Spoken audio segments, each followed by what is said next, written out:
y reemplazarla en la otra. Bueno, ¿cuánto le dio? Ella viene acá con el apunte y me dice, así cualquiera. Fíjense cómo Julito también hacer la lapicera. No sé si para llegar a fin de día, no sé si para lleno o me está haciendo la ecuación complementaria. ¿Dónde está Miers? Estoy buscando a Miers y no lo encuentro. Se me borró.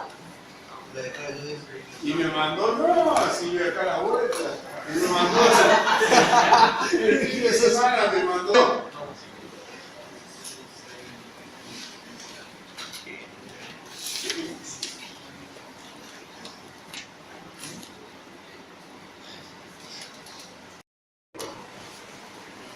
La velocidad en función del tiempo se mantiene constante, habrá de un momento rectilineariforme que puede ser positiva o puede ser negativa.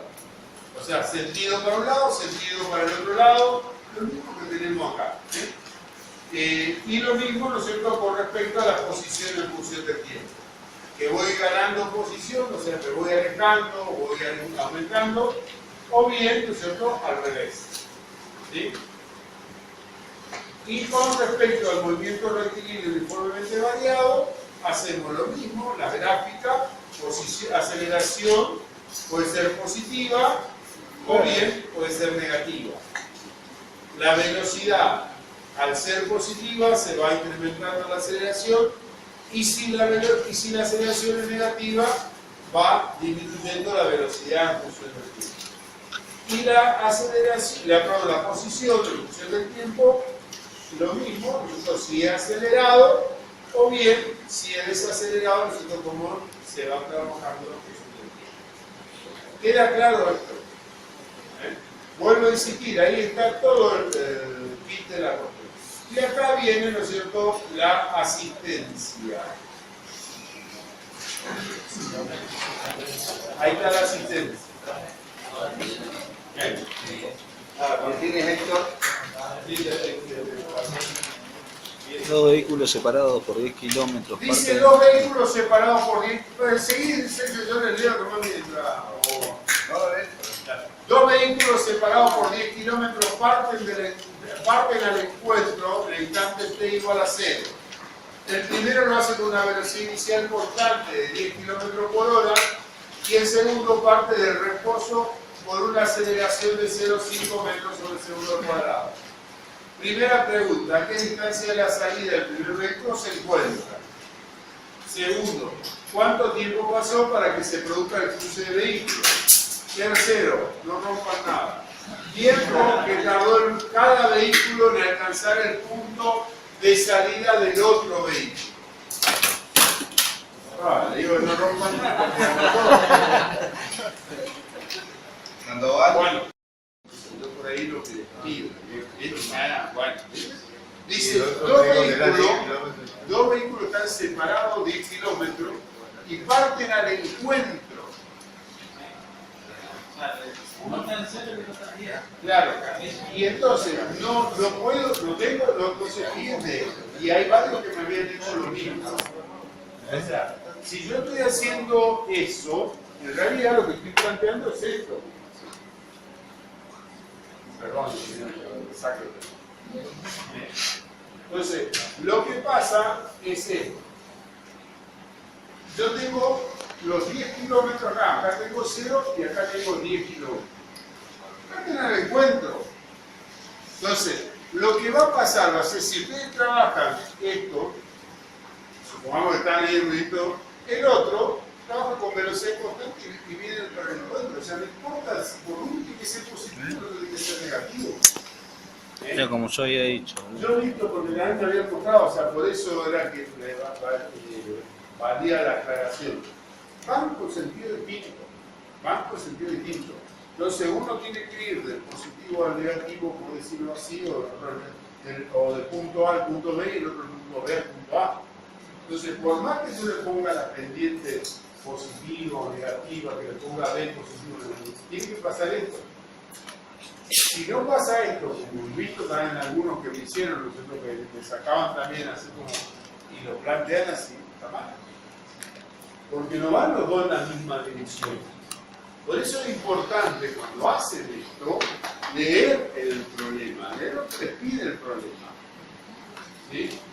Yo puedo cambiar y decir, bueno, en vez de trabajar así, puedo haber hecho de otra forma, puedo haber hecho esto así y este otro así. Está bien, me tiene que dar lo mismo, pero porque cambié el punto de referencia si me ubico en el punto de acá abajo o me ubico en el punto de arriba. Pero van al encuentro. O sea, entre 0 y 10 kilómetros se tiene que dar ese encuentro. ¿Mm? ¿Así hiciste, Julio? Vamos. No me mientas. Hace 4 años que ¿dónde está Mies? ¿Llegó Mies? Vamos a tener que... El tiro, la caída libre, podríamos considerarla de la siguiente forma, lo mismo que habíamos hecho hoy. Yo podría considerar, ¿no es cierto?, que este objeto cae de acá y yo tengo mi sistema de referencia acá, tengo mi 0 acá. Entonces, para yo considerar la caída libre, tendría que decir que la velocidad inicial es igual a qué cosa, a menos g por t, porque no tiene velocidad inicial, y que el valor de h sub i, o sea, la altura en cualquier momento, va a ser igual a un h0 menos un medio de g por t al cuadrado. ¿Qué es lo que estoy diciendo? Que yo estoy trabajando con que esto se llama h0 y el h en cualquier instante va a ser igual a ese h0 menos un medio de g por t al cuadrado. O bien, como dijimos nosotros acá, yo puedo posicionarme en este punto. Entonces, mis ecuaciones serán b sub i igual a menos g por t, ¿sí? Y el valor de h sub i va a ser menos un medio de g por t al cuadrado. ¿Por qué? Porque yo no puse nada, entonces supone que el negativo va hacia abajo. Como está así, yo también esto mismo lo podría escribir como que la velocidad en cualquier instante va a ser igual a g por t y el hi el h en cualquier instante va a ser un medio de g por t al cuadrado. En todos los casos estoy diciendo lo mismo. ¿Qué es lo que estoy cambiando? Son condiciones iniciales del movimiento. Entonces, en este último caso, yo estaría diciendo que el positivo va hacia abajo. En el segundo caso no está el H0. Acá no está el H0 porque nos posicionamos acá. Entonces, es caída libre, va cayendo. ¿Sí? En el primer caso nada más está el H0 porque yo me posicioné acá abajo. ¿Se entiende? O sea, esas son todas las posibilidades que tengo trabajando con lo que seríamos como un caso particular, como decíamos, del movimiento variado, que serían estas ecuaciones a las cuales hacemos referencia.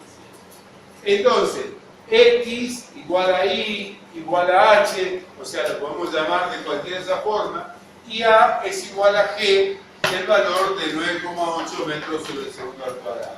Entonces, h va a ser igual a un medio de g sub i de g por t al cuadrado, y el valor de b g por t. No necesariamente únicas ecuaciones que pueden valer. En definitiva, yo ahí estoy tomando este tercer caso, donde me posiciono arriba y digo que lo que va hacia abajo es positivo. ¿Se entiende? ¿Preguntas? En el tercer caso, digamos, está partiendo ¿Sí? de arriba como punto de referencia. Exactamente, partimos arriba. O sea, pero sería caída libre. Sería caída libre. Cuando hablamos de caída libre no imprimimos una aceleración como en el movimiento rectilíneo, sino que dejamos caer por la acción del campo gravitacional. La acción del campo gravitacional genera que todos los cuerpos que estén cercanos a la Tierra sean atraídos con una aceleración gravitacional de 9,8 metros sobre el segundo al cuadrado. yo no tengo otra aceleración más que la aceleración gravitacional. ¿Se entiende? Después podemos imprimir otro tipo de aceleraciones, hacer otro análisis, sobre todo ustedes saben que, por ejemplo, los aviones, sobre todo, se someten a aceleraciones de 4G, de 5G, o sea, dependiendo justamente de cuántas veces se incrementa la aceleración de la gravedad sobre ese cuadro. Son casos especiales, aislados, que no tienen que ver con la física mecánica newtoniana, que es la que nosotros analizamos. ¿Sí? Bien, y el tiro vertical, ¿no es cierto? A diferencia de lo que sería la caída libre, el tiro vertical siempre tiene que tener una velocidad inicial. El tiro vertical, la velocidad inicial, ¿no es cierto?, va a ser, depende que yo lo quiera analizar al tiro vertical hacia arriba o hacia abajo, voy a tener, ¿no es cierto?, una velocidad hacia arriba o una velocidad hacia abajo. El valor de G, ¿no es cierto?, cuando el tiro vertical es hacia arriba y coincide con, perdón, cuando hacemos el tiro vertical hacia arriba y el valor de G va hacia abajo, ahí tenemos, ¿no es cierto?, signos distintos. Ahora, yo puedo tener un tiro vertical hacia abajo y que va hacia abajo, entonces coincide. Esto es lo mismo que habíamos dicho anteriormente. ¿Qué quiere decir esto? Que en esta ecuación yo siempre voy a tener velocidad inicial y la aceleración se transforma en ¿qué? Estos pueden ser del mismo signo o pueden ser de signo distinto. Cuando son de signo distinto, quiere decir que es un tiro vertical hacia arriba. Cuando es hacia abajo, cuando son igual signo, quiere decir que es un tiro vertical hacia abajo.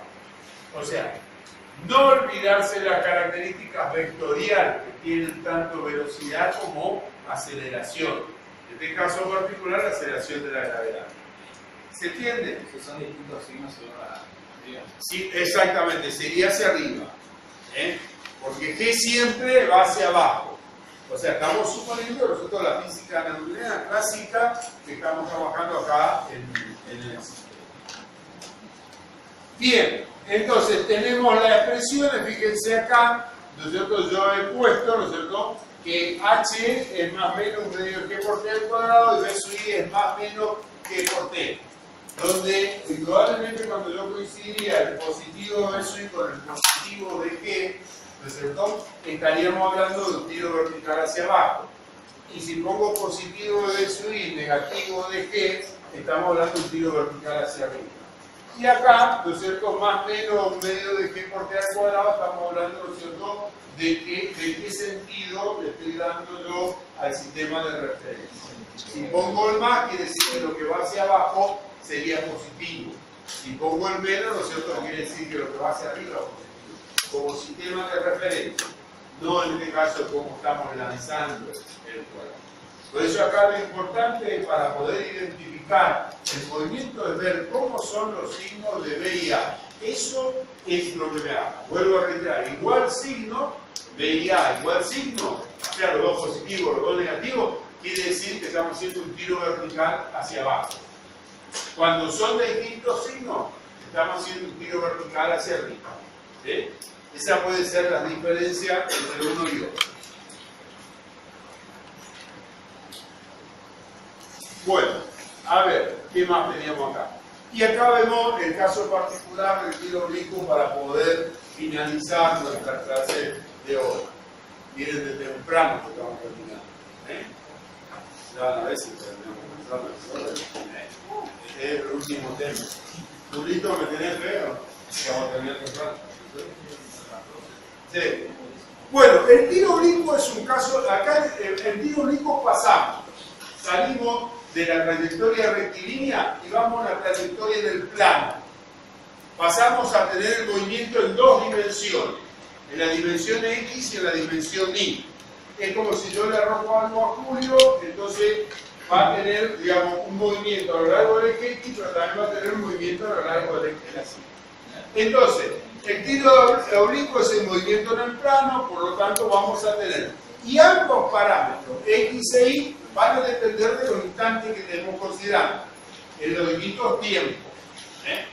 Entonces, en su carácter vectorial, entonces, o como carácter vectorial que tiene la velocidad, entonces cada uno de estos, la velocidad, la aceleración, la posición, yo cada uno de esos momentos, ¿no es cierto?, lo voy a considerar desde mi posición.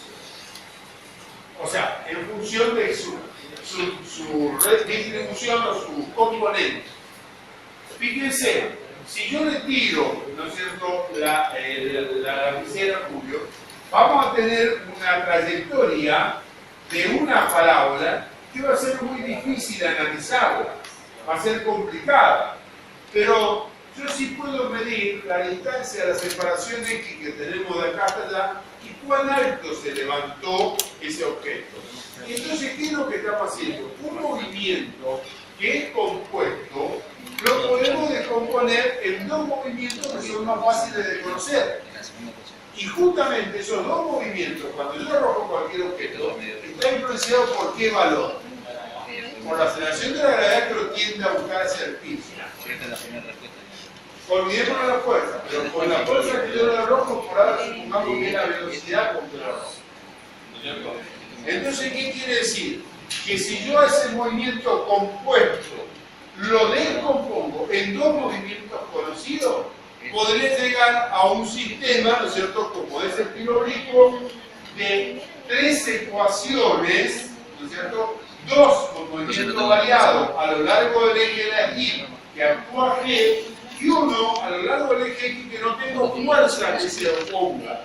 No hay resistencia, obviamente siempre consideramos las condiciones ideales, donde despreciamos la resistencia del aire, entonces donde no hay fuerza de oposición, por eso, por lo tanto, podemos decir que la velocidad que se va a mover a lo largo del eje X va a depender solamente de la condición inicial con la velocidad que la alargué yo y que se va a mantener constante. ¿Sí? Esto es lo que queremos ver en esta representación. O sea, si yo tengo el valor del lanzamiento, o sea, la condición inicial, poner un sistema de referencia XY, lo estoy poniendo acá donde yo estoy posicionado. Acá tengo un eje Y, tenemos un eje X hacia donde quiero lanzarlo el objeto. ¿Qué es lo que voy a tener? Una velocidad inicial con que la estoy lanzando, ¿no es cierto? La velocidad con que estoy lanzando al objeto y un desplazamiento. Yo lo puedo tirar más alto, menos alto, depende de la parábola que puedo realizar. Entonces, por eso no tenía que parcial, pero vos tenés fin de tema si te está rajando. Así se puede quiere tener la nota de gente. ¿Cómo sabemos si nos entregó o no así? Mirá, mirá. Claro.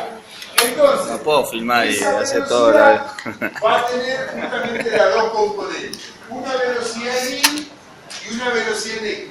Lo que nos va a permitir a nosotros hacer el cálculo más sencillo, más fácil.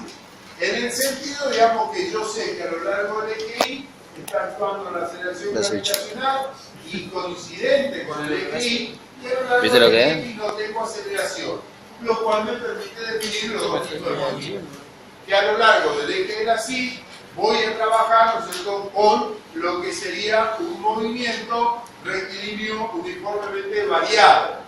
Y a lo largo del eje de las X voy a trabajar sin resistencia, sin cambio de velocidad, por lo tanto va a ser a velocidad constante, por lo tanto va a ser un movimiento rectilíneo uniforme. ¿Qué quiere decir esto? Que con un movimiento compuesto yo lo puedo descomponer en dos movimientos que son, digamos, conocidos.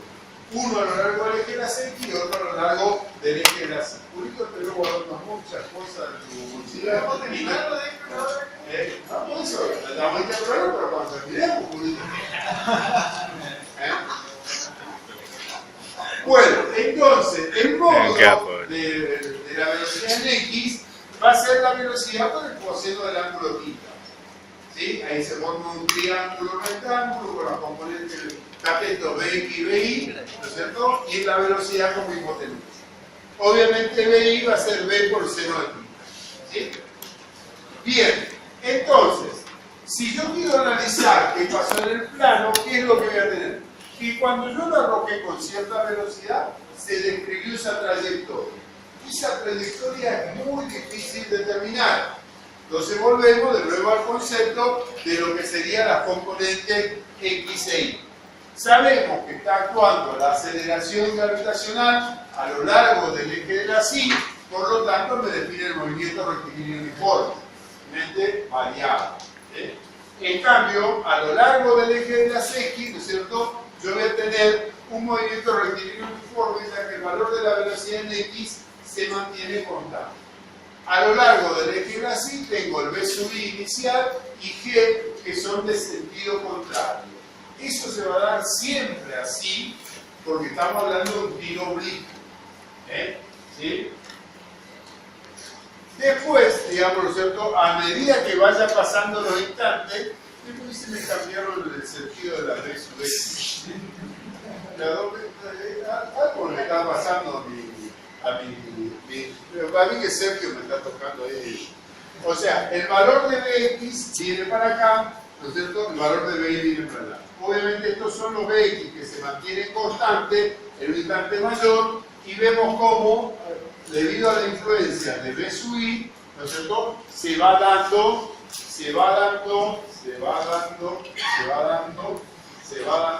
que, ¿no es cierto?, va disminuyendo la velocidad en I. Se va dando la disminución de B sub I. Cuando llegamos al punto de máxima altura, ¿qué pasa con B sub I? B sub I desaparece, se disminuye tanto, no me quiero venir para acá porque voy a aprovechar para va a desaparecer el valor de B sub I, se hace cero y solamente voy a tener el valor de B sub X que se sigue manteniendo constante. En un instante posterior, ¿no es cierto?, en un instante posterior, ¿qué tengo?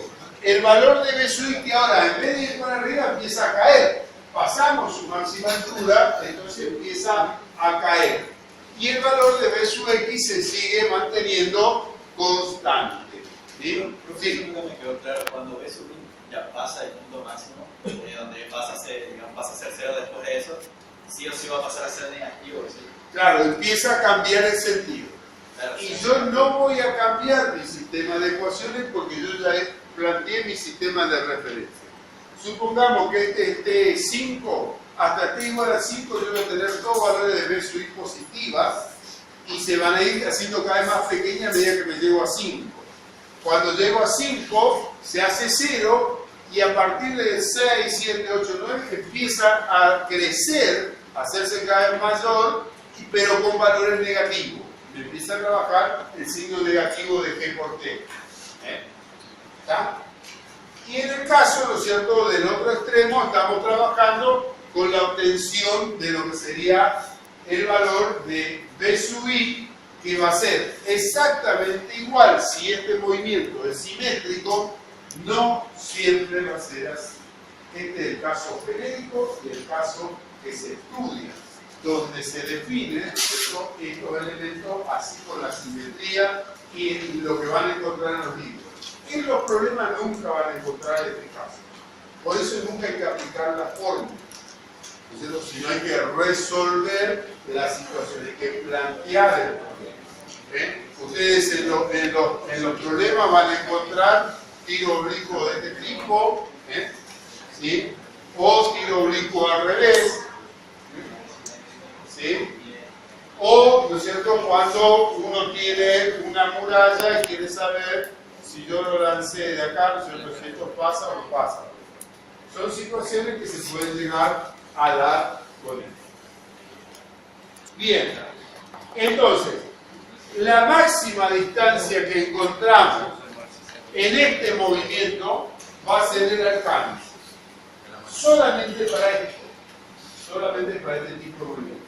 Ese alcance, como esto es simétrico, es 2 veces, digamos, 2 veces la distancia que hay a lo que sería la altura máxima. Yo acá tengo definido lo que sería la altura máxima. ¿Dónde se da la altura máxima? En una cierta distancia XR. ¿Dónde se da el alcance? Como esto es simétrico, a 2 veces el valor de XR. Sí, el vértice de la parábola cuando esto es simétrico. ¿Sí? Vuelvo a reiterar, esto es para análisis y para estudio, pero no es lo que vamos a tener normalmente en la resolución de la solución. ¿Se entiende hasta ahí? ¿Se entiende hasta ahí? Bueno, veamos entonces ahora cómo trabajamos con esto. Entonces, lo que yo voy a plantear ahora son las ecuaciones que rigen entonces al tiro oblicuo, la forma de componer en las dos sistemas, el eje X y el eje Y. A lo largo del eje X tenemos el movimiento rectilíneo uniforme, por lo tanto, vamos a tener solamente esta ecuación, normalmente X igual a 0, entonces tenemos el X de t igual a B por t. Pero no es B, el B total, sino que B por coseno de θ, que es lo que ustedes tienen ahí. ¿Sí? Para el eje de la CI, como aparece que habrá un momento rectilíneo uniformemente variado, entonces voy a tener que el valor de I de t, ¿no es cierto?, que tenemos acá, sería, sin considerar el espacio inicial, igual al B sub I por t. Este B sub I de nuevo sería el B por seno de θ. Menos, ¿no es cierto?, menos un medio de G por t al cuadrado. Recuerden que acá decíamos que en estos casos siempre son negativos, siempre son de distintos signos, la velocidad con la aceleración de la gravedad. Entonces, menos un medio de G por t al cuadrado. Esa velocidad de ahí abajo. Esa nunca ¿Está? sí, esa nunca la trabajamos. Yo el año pasado nunca la di. Esa velocidad es esta. Es la velocidad con que se lanza. Exactamente. Es en la condición inicial, es el momento inicial del movimiento. Esa, con este ángulo θ, son, digamos, lo que te permite definir la velocidad. Esa otra velocidad que nosotros estamos trabajando acá. O sea, esa es la que permite la descomposición en X. Exactamente, en X y en Y. Sí. ¿Está? Entonces, menos medio de G por t al cuadrado. Y el valor de la velocidad en cualquier instante va a ser de nuevo B por el seno de θ, no porque estamos trabajando en la componente vertical, menos G por t. ¿Sí? ¿Estamos? Entonces, tiro oblicuo. Determine la ecuación del alcance del movimiento. Determine la altura máxima. Y determine la ecuación de la trayectoria. Chao, me fui a la Hacen B. eso y se van. El que me entrega todo eso se puede ir con el presente. No, ese es el presente serio, ahora tiene que ser el presente. Sí, sí. Justo que le diga. Ahí. Entonces, tenemos se ponen a hacer eso. Yo le doy a B, vamos a dejar, este B, Altura máxima. θ, B por coseno de θ por T. ¿Y a qué va a ser igual? A B por el seno de θ por T Menos un medio de G por T al cuadrado. Cuando yo necesite calcular la altura máxima, ¿no es cierto?, voy a saber que la velocidad en I es igual a B por el seno de θ menos G por T. ¿Qué voy a saber? La altura máxima, ¿qué pasa? La velocidad cero. No. En la altura máxima, ¿qué pasa? Esa es una pregunta que hace, una respuesta que dan siempre, yo siempre digo que no. Yo sé que vos sabés lo que querés decir, pero decís mal. Esa es la respuesta. Porque la velocidad no es cero. La velocidad tiene un valor que es la velocidad en X. La velocidad en Y es cero. La velocidad en Y es igual a cero. Entonces, fíjense que si ustedes reemplazan este valor por cero, ya pueden saber cuánto es el tiempo que tarda en llegar hasta acá. Ese tiempo que tarda en llegar acá es el mismo tiempo que hace X e Y. O sea, en realidad es este tiempo. Pero ese tiempo está compuesto por este X más este Y. Entonces, si yo ya tengo eso, ya tengo dos partes del problema resuelto. Pues yo tengo el alcance y yo tengo la altura máxima. Lo único que me falta es pues, trabajar con la ecuación de la trayectoria, lo mismo que ya hicimos anteriormente, donde tenemos X e Y en función del parámetro T y tenemos que pasarlo a todo en función de X y de Y. O sea, despejo T y reemplazo y saco. O sea que en la primera ecuación yo hago el alcance. Vos con el valor de esto vas a sacar el tiempo que tarda en llegar hasta acá. Claro, en la segunda ecuación. Después, claro, si yo quiero calcular, puedo calcular el X y el Y para ese tiempo. ¿Qué pasa? El Y para ese tiempo va a ser altura máxima. El X va a ser la mitad de la altura del alcance. O sea, 2 veces eso me da el alcance. Y obviamente, ¿no es cierto? No, y después ya la cosa de la trayectoria. La primera es la trayectoria y la segunda la altura. ¿Estamos ahí? ¿Lo tenían que hacer? Entonces, necesito ahí escrito las cosas para podernos ir. Lo vamos re temprano. Me ha cumplido todo lo que acá no, si Julito no se puede. ¿Cómo va a abandonar? Hijo, hola Sergio, ¿cómo andás?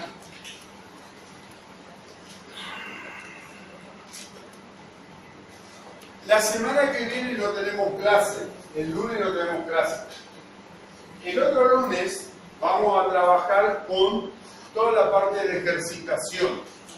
El lunes es la despedida, es la última vez que hablamos. ¿Qué día? ¿Eh? No, ustedes pueden hacer consulta cuando ustedes quieran en el laboratorio, tienen el horario de ellos y a mí me encuentran todas las tardes, se encuentran acá. Me avisan, yo no digo que ahí, pero me dicen y yo les digo, bueno, vengan mañana. Voy a hacer la consulta los lunes de las 18 hasta las 5. Esto está bravo, de las 18 hasta las 7 menos cuarto. Quiere decir que entra a las 18 y al día siguiente hasta las 7 menos cuarto. Yo tomado lo que vos dijiste. O sea, hasta el día siguiente. Hace falta más tiempo que ahí coordinamos para otro día. Más de eso, yo creo que de 18 hasta el día siguiente o 2 días.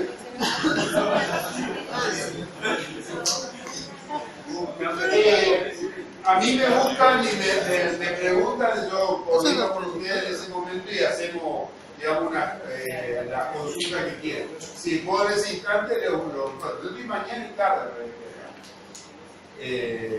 Pero generalmente ustedes a la tarde, por ahí me van a encontrar más fácil, porque ustedes vienen a la tarde, coordinamos y no tengo problema. No sacamos la duda. Respecto a eso decíamos, entonces la semana que viene no tenemos actividad, la otra semana vamos a hacer una guía de problemas. Sergio ya le subió algo de problemas. Nosotros vamos a traer algunos otros problemas también para hacer acá el otro lunes. Vamos a dedicarnos todo el tiempo a hacer problemas. Lo ideal es que ustedes vengan ya con todas las dudas sacadas de sí. O sea, mejor dicho, con las dudas que les quedan. Pero para eso, para tener duda, uno tiene que hacer ejercitación. Porque si no, digamos, esto se complica. Y recuerden que los parciales son teóricos prácticos. Teóricos prácticos. Entonces, la combinación de esos teóricos prácticos lleva a que tengamos un 50% de teoría y un 50% de práctica. En esa 50% de teoría y 50% de práctica, en todos los casos, o sea, tanto para uno como para el otro, hay ejercicios que son más sencillos y otro ejercicio que es para sacar la nota, tanto de la práctica como de la teoría. Entonces, en principio, con las cosas sencillas, sencillas uno las plantea desde el punto de vista de lo que uno cree que deberían dar, ¿no? Tendrían que llegar sin inconveniente al 6. Obviamente, por ahí nosotros hay que remar más para poder llegar nosotros a una nota más alta. Pero tampoco quiere decir que terminen ahí. Recuerdo que también para la regularización nosotros necesitamos solamente tener 2 de los 4 parciales aprobados. 2 de los 4 parciales. Eso es para la regularización. ¿Sí? Yo todo esto lo estoy hablando mientras ustedes están resolviendo, yo para que no pierdan el tiempo. Y en definitiva, la semana entonces del otro lunes, previo al sábado del parcial, entonces vamos a estar haciendo solamente ejercicio. En principio arrancamos con lo de cinemática y seguimos o avanzamos luego con lo que sería, ¿no es cierto?, la parte de errores. Sí, claro, obviamente, sí. No quiere decir que son solamente, también lo que no quiere decir que son solamente 2 parciales, en realidad son 4 de las 6 instancias de evaluación. Lo que pasa es que nosotros suponemos que los laboratorios lo van a aprobar y que las evaluaciones de fin de tema, o sea, la van a tener que pelear, pero la van a tener que aprobar, digamos. Y que las evaluaciones de fin de tema van a llegar a los 30 en las 5 instancias. ¿Sí? Entonces son los supuestos nuestros. Por eso decimos, claro, que por ahí los parciales son los más complicados, entonces por eso ahí podemos tener ese inconveniente, ¿no? Entonces decimos 2 de los 4 tienen que estar aprobados. ¿Alguna duda? Entonces, el lunes no, el otro lunes estaremos haciendo solamente clases de problemas. O sea, nosotros vamos a traer algunos problemas, ustedes que hayan estudiado para resolver algo, si les presenta una duda, planteamos el problema y lo próximo lunes ¿qué es? acá. ¿Sí? ¿Por qué? Y lo mismo si tienen alguna duda con respecto a la teoría, nos avisan. Nosotros vamos a proponer, y esto lo vamos a arreglar después, que solamente entre en la parte del problema hasta esta parte de cinemática con movimientos, o sea, todo lo que sea movimiento rectilíneo y tiro oblicuo. No entraría movimiento relativo Todo esto y por 2. movimiento circular. Movimiento circular probablemente entre, no sé, no lo hablamos, pero probablemente entre para el recuperatorio. Capaz que no, capaz que quedamos con los mismos.